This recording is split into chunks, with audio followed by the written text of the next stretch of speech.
Comentarios internacionales del ingeniero José Blandón. Pues muchas cosas que contar, ¿eh? De todo en el mundo. Buenos días, Fernando. Buenos días. Buenos días a toda nuestra audiencia. Oiga, las transnacionales están de moda. Sí. Ahora es que está el verdadero poder transnacional global. Sí, transnacionales que son más grandes que pasó en la países. India no solamente fue una burla para la India, fue una burla para el mundo. Para el mundo. Para el mundo en general. Cosas que están ocurriendo. Pero yo quisiera, antes de comenzar estos dos segmentos nacionales e internacionales, decirle algo que ayer sucedió, que expresa la calidad de nuestra gente.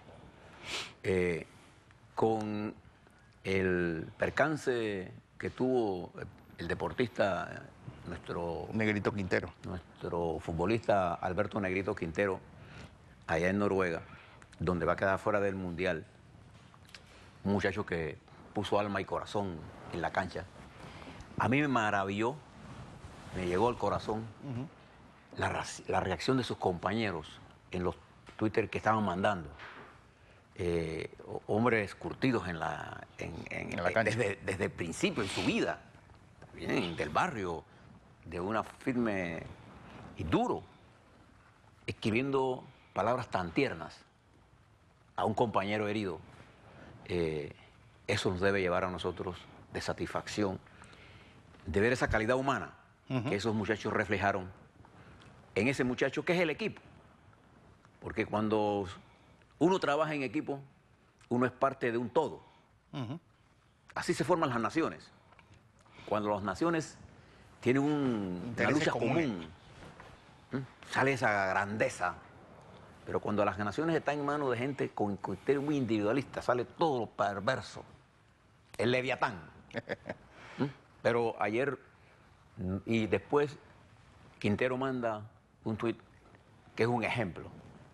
Ojalá en nuestras escuelas se leyeran los tuits de estos muchachos como parte de la formación humana. Que un hombre le diga a su compañero, te amo, te amamos. Es una palabra tierna que muy pocas veces a los hombres se le enseña a decir. Yo quiero leer lo de Negrito Quintero. Dice, hoy un día difícil para mí en lo personal y en lo profesional.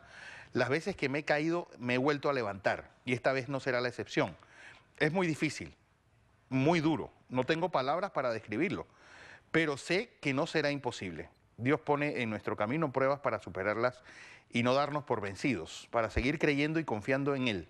Mi sueño se me esfumó, Dios lo quiso así. Volveré más fuerte que nunca. El dolor y el sufrimiento son temporales. Rendirse no es una opción.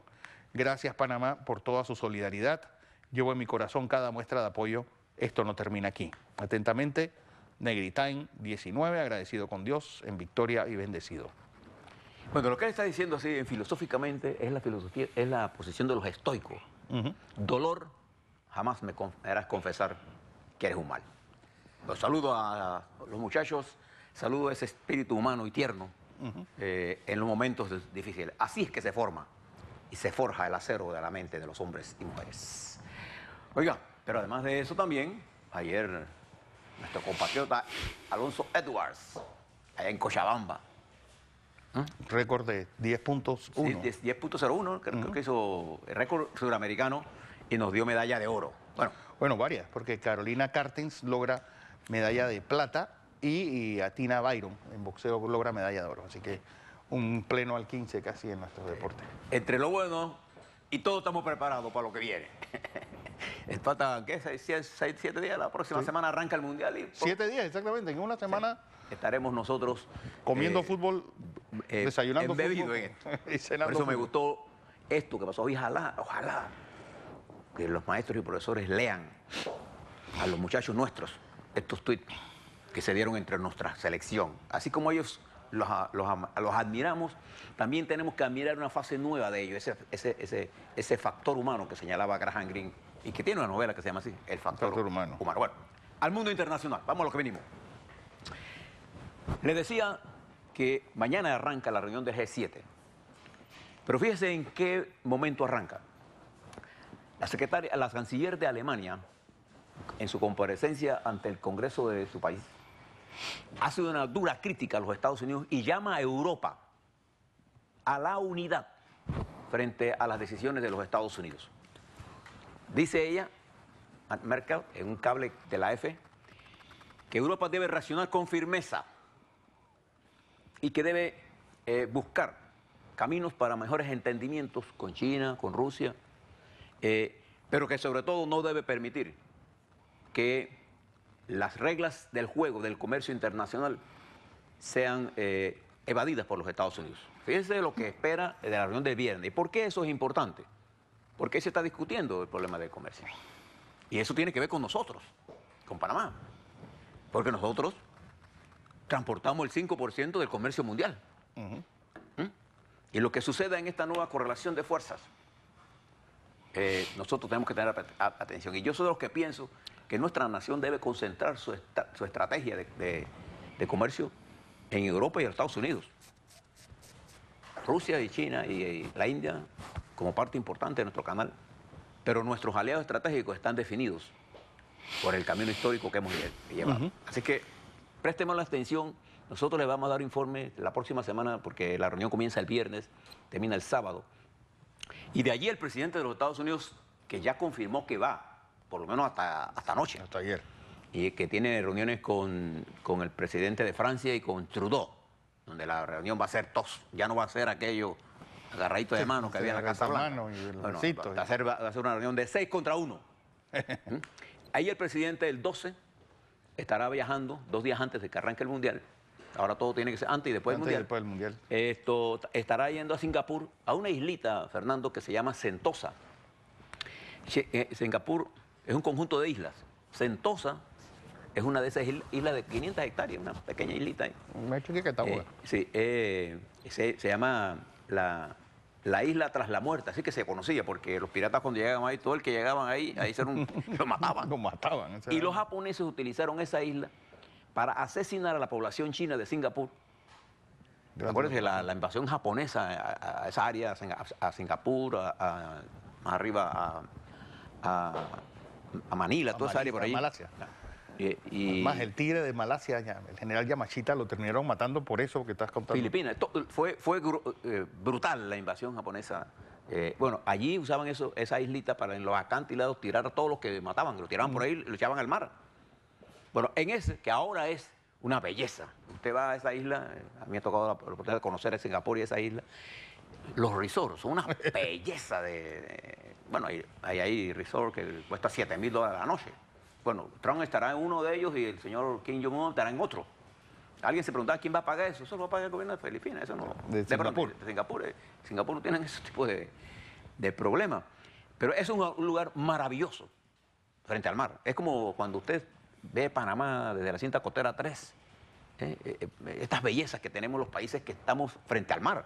Porque Singapur, que es una potencia marítima, maneja más de 100.000 barcos al año. Nosotros manejamos apenas 35.000, para que tengamos una idea pero somos también potencia marítima. Bueno, esa belleza que usted ve en Panamá, multiplíquela por lo que sea, por las grandes construcciones que hay ahí, que también está saliendo en Panamá. Por ejemplo, todo lo que va a ser Cowboy se va a convertir en el futuro en una belleza mundial. Bueno, ahí es donde se van a reunir y no va a estar el señor Bolton. Lineadura, loco. Bueno, también el tuit de ayer del señor Giuliani diciendo que Kim Jong-un había rogado a Trump para que se diera esta cosa. Bueno, Giuliani le va a pasar muy rápidamente lo que le ha pasado a varios de los voceros del señor Trump. Él está hablando, bueno, él lo está usando Trump como un ablandador. Él tira líneas duras. Él es un neoyorquino de eso que no le importa nada. Él está más allá del otoño de su vida. Más allá del otoño de su vida. Nosotros estamos en el otoño. Él estaba más llegando al invierno de su vida. Está viendo las primeras Él dispara lo que le da la gana. Ayer estaba hablando también de la Stormy... De la prostituta esta. La actriz porno. Stormy Daniels. Hablando de ella, ella habla de todo, nada más le falta hablar de recetas de cocina. Bueno, ha hablado contra el fiscal, y ayer dijo algo irrespetuoso además, que el señor presidente de Corea del Norte había venido de rodillas a rogar la reunión. Bueno, vamos a ver el resultado de la reunión. Esta no va a ser una reunión en donde va a haber grandes cosas que anunciar. Este es el principio de un proceso. Como el señor Giuliani no ha negociado en Asia, y si quiere, a ver, ojalá el embajador Boncar estuviera vivo para que le contara a él cómo es que se maneja esto. Debe de leerse Giuliani una obra de Kissinger que se llama Diplomacia. Diplomacia. Para que entienda lo complicado que es manejar estos temas. No estaba hablando de cualquier pueblo. Corea es un pueblo en guerra. No se engañen. Corea es una potencia nuclear que va a entregar sus armas nucleares. Ni la CIA de los Estados Unidos cree eso. Y creo que va a ser difícil, pero interesante lo que va a pasar allí, porque vamos a ver a Trump cuando salga de ahí, qué nos ofrece al mundo, porque para Trump todo es fácil. Apretón, tú saltas, tú me das, yo te quito y te doy poco. Bueno, vamos a ver, eso va a ocurrir después de la cumbre. Él va a tener 2 periodos duros, pero además en eso, él se está enfrentando ahora a una situación nueva en el Congreso de los Estados Unidos. Recuerde que Estados Unidos va a entrar en elecciones en noviembre, la del medio término, en la que va a elegirse 1/3 del Senado de los Estados Unidos y el 100% de la Cámara de Representantes. En las primarias, y varias gobernaciones. Sí, y varias gobernaciones, 1/3 también. Varias gobernaciones, creo que son 10. Ayer en las primarias del martes, perdón, los demócratas quedaron muy bien parados en la mayoría de los estados para competir, porque las primarias es una cosa, pero en Estados Unidos cada estado tiene su propia ley electoral, no hay una ley federal que abarca toda la nación, no, cada estado tiene su propia ley. Entonces ayer quedó en evidencia que los demócratas tienen, de acuerdo a todas las mediciones, 10% por encima de los diputados y senadores republicanos. Entonces, ¿qué ha hecho esto? Ellos tienen miedo, los republicanos, que en aquellas áreas donde influye mucho el comercio, las decisiones del presidente Trump, por las medidas que han tomado otros países y por la posición anti-latinoamericana que tiene el presidente con respecto a este problema de la migración y anti-mexicana, la gran población votante mexicana, que ya tiene nacionalidad norteamericana, se vaya en contra de ellos y puedan perder ambas cámaras. Eso es lo que está en juego.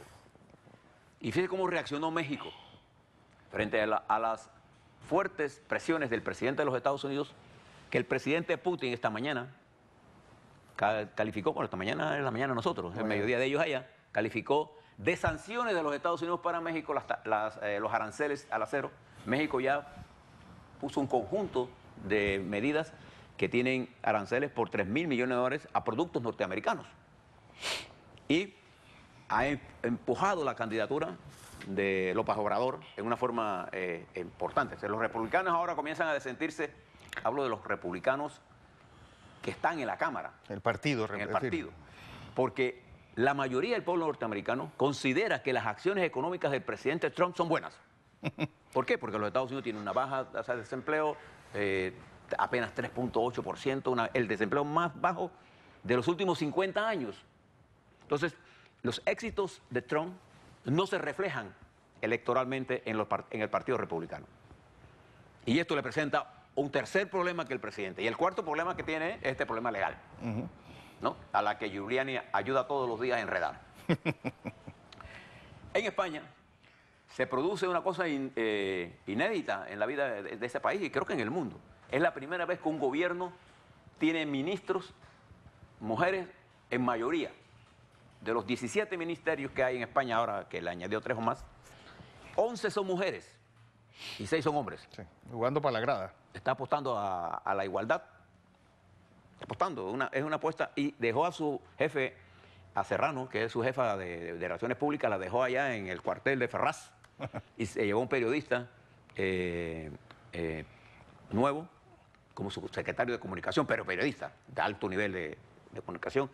Esta nueva situación en España comenzará a verse si se estabiliza o no, porque todo parece pensar que el señor Sánchez está pensando quedarse hasta el final del periodo. Es decir, cumplir los 2 años. Cumplir los años que faltan para ir a elecciones recuperado. Vamos a ver, pero España está en una situación de alto nivel de inestabilidad. Y termino con Argentina, en donde está próxima a un acuerdo con el Fondo Monetario Internacional que va a implicar un aumento de las restricciones de las medidas de austeridad de corte del gasto y de incremento de los impuestos y disminución de las pensiones. Ya usted imagina lo que va a pasar en Argentina, que ya está pasando. Argentina es un país que está ahora mismo en la calle, protestando contra Macri. Una crisis social grande. Y su gran proyecto nacional, que está cuestionado, y ahora, ante la necesidad de 40.000 millones de fondos inmediatos para estabilizar el dólar y la moneda argentina, Macri va a tener que hacer concesiones que no sé si lo mantendrán en el poder. A la vuelta, le vamos a dar los partes de guerra de la contienda nacional. ¿Y quién está ganando esta guerra? ¿Quién? Ahora, porque nadie quiere decir... En toda guerra lo que le interesa a usted, ¿qué es? A ver, ¿quién gana y quién pierde? Bueno, le voy a decir quién está ganando y quién está perdiendo la vuelta, con la información que tengo de todos los frentes, porque nosotros tenemos información de todos los centros de la Contraloría, tenemos gente que nos da la información de lo que está pasando, el estado de ánimo del señor Contralor, el contendiente principal, ¿cómo se llama? El tanque que utiliza para tomarse el asalto a la Asamblea, todo eso, a la vuelta. Así es. Vamos a información y comentarios nacionales y parte de guerra de lo ocurrido en la Asamblea y la Contraloría. Sí, pero dije a Katy, oiga, ¿te has fijado que ella tiene una falda negra y yo tengo unas corbatas que combinan con azul? Con la blusa. Es como una sinergia. Opa. Bueno, para los que demás que tengan envidia. Fíjate, Fernando, estimados televidentes, cuando uno tiene una situación de esta naturaleza como la que se está dando en esta confrontación, que es una confrontación entre la Asamblea Nacional y el órgano ejecutivo, eso es lo que es. Hay un intermediario en esa guerra hoy que ha asumido un papel protagónico, que es el Contralor, no la Contraloría, el Contralor en particular. Uno tiene que preguntarse cómo va desarrollándose cada uno de estos, y uno tiene que, para hacer una información que tenga validez, tener la información de ambos bandos. Por ejemplo, si usted ve la matriz informativa del medio de la 12 de octubre, el periódico La Prensa, por ejemplo, ella nutre toda su información básicamente con lo que diga el señor Contralor. Ese es el medio. No hay periodismo. Periodismo no es eso. Si un periodista depende de la información exclusiva que le da una fuente oficial, está muerto. Cada vez que usted ve una noticia que diga fuentes judiciales dice que José Blandón, no, eso no, los periodistas no están para decir cosas de fuentes judiciales. Los periodistas están para investigar la verdad. Usted no ve, por ejemplo, en la estructura de información de este periódico, preguntas al Contralor, sencillas. Si eso está ocurriendo desde 2015, ¿usted por qué no se dio cuenta de esto? ¿Desde cuándo tenía usted esto? Preguntas a los diputados, ¿usted alguna vez se reunió con el Contralor? ¿Le ha ofrecido algo? ¿Le ha dicho que quiere ser candidato? Nada de eso. O sea, la noticia está incompleta. Entonces, igual pasaría en la Asamblea. Que en la Asamblea estaban usándose en forma irregular algunos de los fondos. Eso es un secreto a voces. Yo no lo veo. Hay un problema ahí, que hay que resolver, claro que hay que resolver. Pero esa no es la confrontación. Porque eso se está desarrollando desde hace tiempo, no de ahora. Es la forma que tienen los presidentes, no solamente Varela, sino los presidentes de todo este periodo, al mutilar la capacidad del órgano legislativo de tener ciertos niveles claros de autonomías. Entonces se crearon mecanismos de dominación. Eso es lo que ha pasado aquí en Panamá. Entonces, cuando usted puede diferenciar a aquel que le brinda la información con todas las fuentes. Yo ayer les explicaba, por ejemplo, que cuando el señor Contralor estaba hablando en la televisión, estaba utilizando información de 3 planillas mezcladas con la intención de golpear a la Asamblea Nacional. Pero nadie le preguntó a él, señor Contralor, esto que usted está hablando es del periodo presidencial del diputado de León o de la diputada Ábrego. ¿Por qué no nos da una copia? Usted le entregó esto, estas auditorías están en manos de la presidenta de la Asamblea, ¿qué es lo que debe pasar? Porque la primera cosa que él dijo es que lo habían expulsado de la Asamblea y por eso él salió molesto a atacar la Asamblea. Lo que él dijo no era cierto. No era cierto. Él no fue expulsado de la Asamblea. Hace 25 días él dice haber terminado las auditorías concomitantes. Pregúntele al señor contador, ¿usted le entregó estas auditorías concomitantes a la señora presidenta de la Asamblea responsable administrativa de la Asamblea Nacional? ¿Se la entregó, sí o no? ¿No? ¿Entonces por qué no se la entregó? ¿Cuál es el objetivo de una auditoría? El objetivo de una auditoría es presentar irregularidades si la hay que se corrijan, y si alguien cometió algo más que una irregularidad administrativa, es decir, participó ya entonces en una acción de carácter penal, entonces someterlo a los canales correspondientes, y si es diputado, aunque llegase a manos del Ministerio Público, eso es lo que hacen los fiscales. Cuando los fiscales ven una información que vinculan a un diputado o al presidente de la República, inmediatamente, sin seguir más esa información, la mandan a la Corte Suprema de Justicia, porque no la puede investigar. No es que el Contralor no pueda hacer auditoría. Claro que el Contralor puede hacer auditoría. De hecho, La hizo. las hizo. Esa es la realidad. Bien. Entonces, cuando la verdad muere, uno tiene que buscar todas las diferentes fuentes de información. Entonces, le voy a dar los partes. En el lado de la Asamblea, nuestras fuentes de la resistencia, porque hay que darle cierto nivel de dramatismo a todo esto para que ustedes se interese un poco. Pues.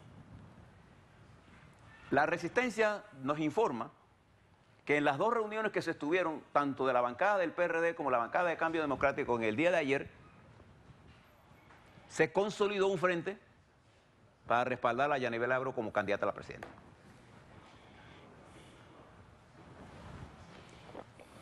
Contrario al efecto que se quería lograr con la acción del señor Contralor, lo que se produjo fue un cierre de filas. La reacción ha sido... Negativa. Sí. Esa es la primera cosa.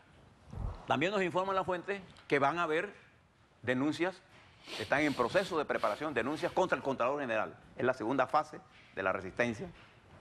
Por eso que hoy el periódico La Prensa, en su ajo, hoy por hoy, ataca ¿a quién? A la Corte Suprema de Justicia. Porque esto va a ir a la Corte Suprema de Justicia, que es el controlador de la legalidad en este país. Entonces veremos ahí, en una discusión, si el Contralor se sobrepasó o no. Simple. Bien. También en un informe que nos manda la contrainteligencia, ahora sí, filtrada de los que filtran, ¿sí? Que viene del Consejo de Seguridad, en virtud de esta nueva correlación de fuerzas, se preparan dos nuevos ataques clandestinos. Uno contra la presidenta de la Asamblea, Yanibel Abreu, y ahora sí una campaña negativa para lo que se conoce en términos de comunicación política, el asesinato de personalidad, con campañas, con denuncias, con, en fin, todas las cosas que hacen con redes sociales, anónimas. Viene por ahí. Y viene también contra Ricardo Martinelli. De hecho, ya usted comienza a ver hoy esto. ¿Por qué? Porque es probable que Ricardo Martinelli esté aquí entre finales de junio y principios de julio, en Panamá. Y esto establece un nuevo factor en la vida política nacional, sin duda alguna. Salvo que el Departamento de Estado decida que Ricardo Martinelli no es objeto de ninguna extradición y le dé la libertad. Entonces, tendría el expresidente la posibilidad de decidir si regresa o no, pero si es extraditado, eso va a ser en los próximos días, semanas. Y entonces usted está viendo el Mundial, a lo mejor está llegando. Pero también cuando hicimos una evaluación ahora,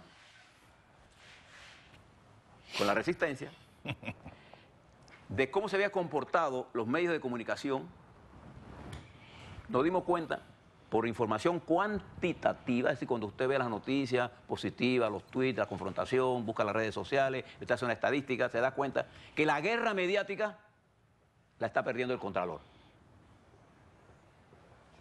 Y eso ha creado un pánico en la contaduría. Según las fuentes nuestras de la contaduría, el Contralor está en estado de nerviosismo y alteración permanente.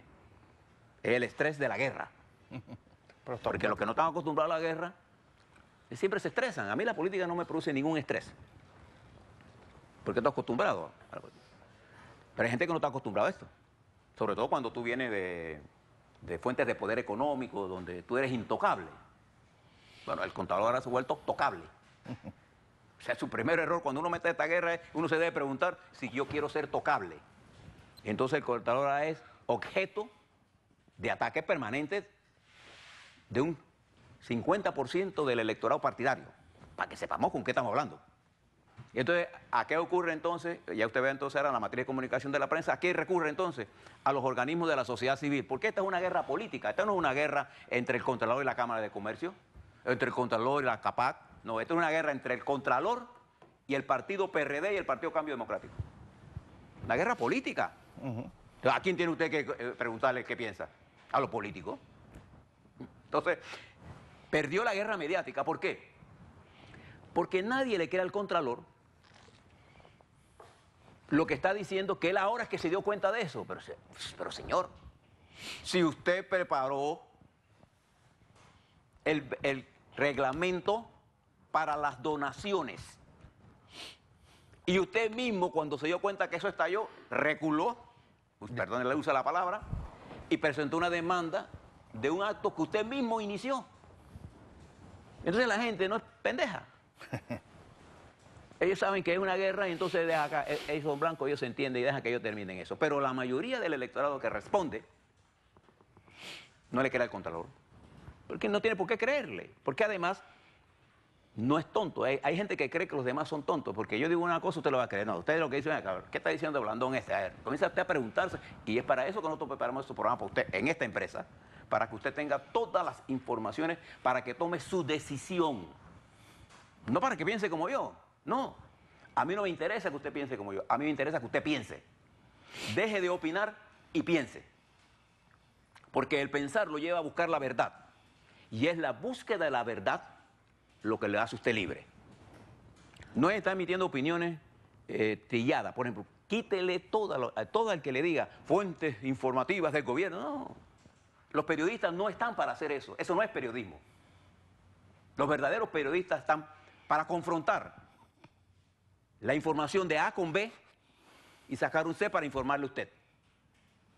Eso no quiere decir que no tengan opiniones, sí. El compromiso de un periodista es con la veracidad de su información. No es que sean neutrales. Yo no soy neutral, pero yo le doy a usted la información completa. ¿Por qué el Contralor mezcló esto? Porque hace tiempo él tiene información de auditorías que ha venido haciendo. Y ha citado a diputados a la Contraloría, a uno por uno aquí, mira, yo tengo esto de ti. Como quien dice, si tú no me apoyas, eso es mío, eso no lo ha dicho el Contralor. Pregúntele la prensa a los diputados que él llamó. ¿O usted no recuerdan cuando él iba al interior a reunirse con los representantes de corregimiento? Y él manda 240 cajas allá a la señora. ¿Usted se acuerda aquel espectáculo que entregó? A la procuradora. Cuando eso llega a la procuradora y la procuradora ve allí que aquí hay una investigación, se le toca a un diputado, ¿sabe qué va a hacer la procuradora? Lo que tiene que hacer, enviar eso a la Corte, porque ella no puede investigar a los diputados. Entonces, en la guerra mediática, la está perdiendo por 4-1 el Contralor. Por goleada. Por goleada. En la guerra política, cuando un chiquito se enfrenta con un grande, la primera cosa que se genera en la mente de la gente, esta campesinita, cholita de ahí de Capira, se enfrenta con el presidente y con el contralor de la rancia oligarquía, inmediatamente surge una identificación de clase social. Esa es la política. Como a nadie le explica esto al contador, y yo no creo que él esté interesado en conocer esto, porque su mente no está en esto. Él sabrá, más su órgano que más usa es el bolsillo con la caja registradora. Yo que le rindo pleitesía al talento y no al dinero, yo uso el cerebro.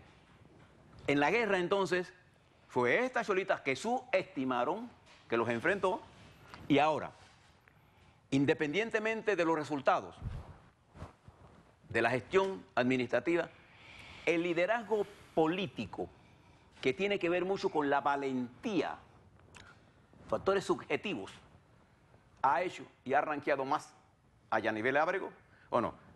¿Cuántas? Usted mira, como yo no sé si en la contera tienen esto, pero yo sí lo tengo, un programa que usted mira todas yo reviso todos los días quiénes son la gente de quién más habla. Y Aníbal Laura está en primer lugar. Habla más de ella que del presidente, para que usted sepa. Y en la política, lo importante no es que se hablan mal o bien de ti, es si hablan de ti. Porque el mundo ya está polarizado. Sí. Yo no voy a salir aquí a gobernar con el 100% ni el 60%. Solo Ricardo Martinelli en la historia nacional ganó una elección con el 63%. Varela ganó con 39%, Valladares ganó con el 33%, Martín Torrijos con el 47% y Miriam Murtazo por el 46%. Solo Martinelli superó el 50%, ni Anulfo Arias lo hizo. A ese Martinelli que él tiene tanto miedo. ¿Por qué yo le explico todo esto? Porque ayer me reunía yo con una gente de allá de Chorrera y me decían, Blandón, dile a Fernando que se deje de estar hablando del contador, si a nosotros no nos interesa eso.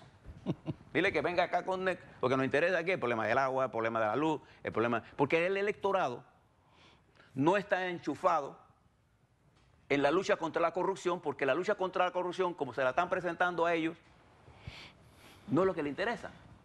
Porque la lucha anticorrupción que tienen algunos sectores de la sociedad civil panameña es una lucha sesgada. Veo la corrupción en mi adversario y en mi contrincante.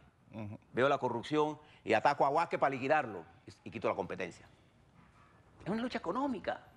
Cuando los grandes pelean, los chicos nos sentamos a mirar la pelea y a disfrutarla porque... Y a sufrir las consecuencias. Se están matando entre ellos. Fíjese, ¿por qué le hablo de esto? En esta pelea insensata, yo quiero que ustedes registren esta noticia que les voy a dar. 3 empresas transnacionales de importancia decidieron en medio de esta guerra que se encuentran estos caballeros quedarse en Panamá. 3 multinacionales. La ICB, una compañía inglesa que construye equipos agrícolas y equipos de construcción, ha establecido su centro regional en Panamá, para América Latina. La Isuzu Motor japonesa ha decidido establecer su centro operacional en Panamá. Y la China Railway International Group de la República Bolivariana ha decidido establecer su centro regional en Panamá. Hay decenas de transnacionales con centros regionales aquí. Bueno, eso es lo que está en peligro. Lo que está en peligro, al no haber acuerdos, al no haber solución política, es que las decisiones importantes que el país debe tomar de cara a la complejidad de los problemas internacionales, entonces no las tomamos. Estamos peleando pendejadas. Porque si el contador tiene una cosa contra un diputado porque tenía $150,000 en una familia, entonces nosotros hemos dado a hacer, pero 150,000, yo quisiera saber quién es ese diputado, mándelo a la corte, investíguenlo, y si el tipo se robó 150,000, que regrese los 105,000, póngalo preso, se lo tiene que poner, pero hágalo así, hágalo en el marco de la ley. Ahora, si vamos a investigar el origen de las fortunas, ojo, que muchos de ustedes no estarían ahí. Entonces, yo no estoy en contra de la lucha contra la corrupción. Yo lo que quiero es una lucha contra la corrupción integral.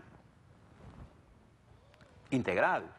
Y para tener una lucha integral, la primera cosa que debemos modificar es la educación, tanto de empresarios como trabajadores, como de nuestros jóvenes. Sin reforma educativa y sin una reforma judicial integral, ¿qué lucha contra la corrupción podemos hablar? No hablemos pendejada.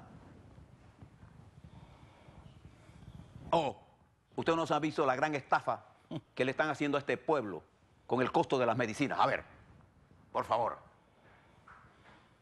O usted no han visto, por ejemplo, las grandes estafas que le hacen a la gente con el manejo financiero. ¿No les preocupa eso? O con la calidad de servicios médicos que le estamos prestando. A ver, entonces, es importante entender que de acuerdo a los registros políticos que yo tengo, esta pelea políticamente la está perdiendo por calle el Contralor General de la Nación, no la Contraloría. Él quiere arrastrar a la Constitución. Y el evento, lo que más le molestó a la opinión pública, no fue lo que él dijo, porque ni siquiera le pararon bola. Es que estuviera funcionario de la Contraloría ahí aplaudiéndolo.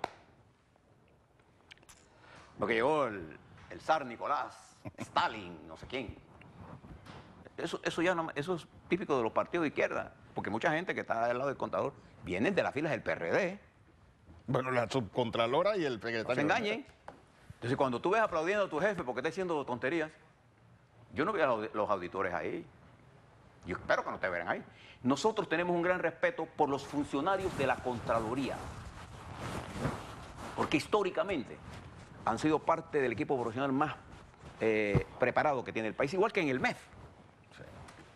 Pero cada vez que yo veo a la gente hablando de las cosas de este tipo, me hace sentir mal. Bien, y termino con esto. ¿Qué pasa ahora? ¿Esta decisión del PRD de cambio democrático sella ya el futuro? No, aquí va a haber una guerra sin cuartel. Van a venir unas campañas contra Yanivel Ábrego en el plano ya personal. Si ella sale ilesa de esa campaña, la están convirtiendo en una heroína. Ella ya es una dirigente nacional de las más grandes que ya tiene el país. Para que no se engañen. Usted quiere saber de ella, vaya a la asamblea, vaya donde ella visita el país, para que usted vea el cariño que ella recibe de la gente. Hay una especie de identificación social, de clase. A la gente no le gusta que diga de clase porque dice que es fomentar la lucha de clase. Bueno, la lucha de clase no la inventé yo. Sí. La lucha de clase es un término social que lo relegaron cuando la izquierda cedió ideológicamente concesiones en función del liberalismo que nos llevó a donde estamos. Vamos. Esas concesiones sociales e ideológicas no las hago yo, que amo la ciencia. Entonces, esta confrontación, si no termina y gana el PRD-CD, el gobierno se va a trancar. Si gana Varela,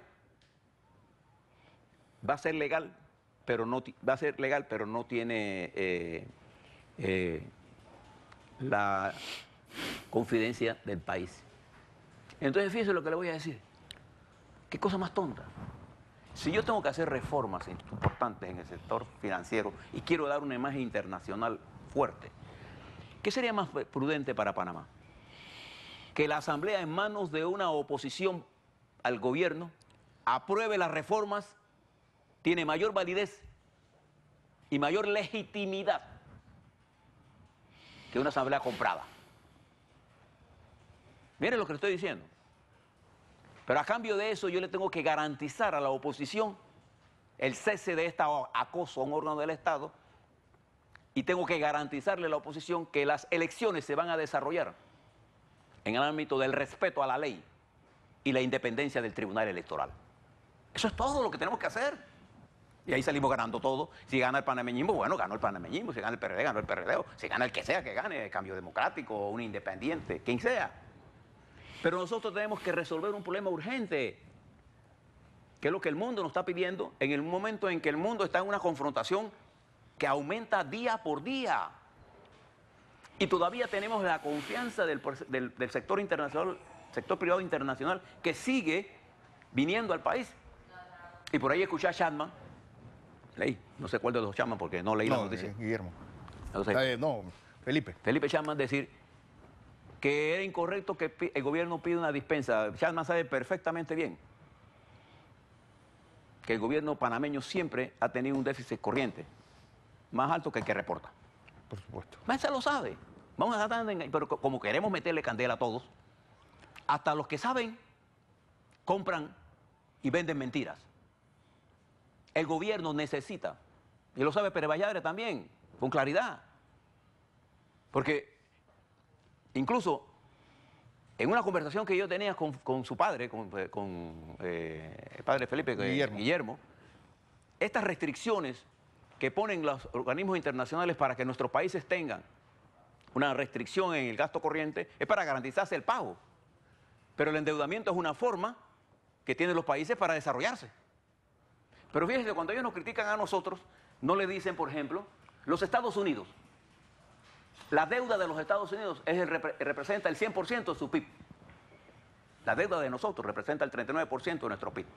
Y estamos entre 1% del gasto corriente, y entonces estamos discutiendo si es medio, 1%, en fin, tonterías. El gobierno lo necesita. Pero no es Varela, es el país.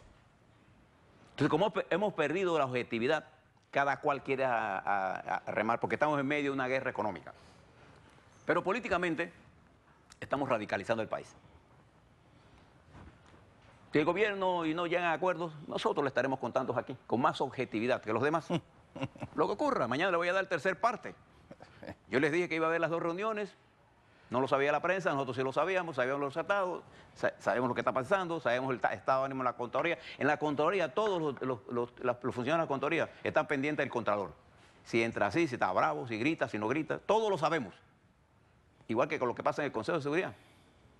Porque los panameños somos así.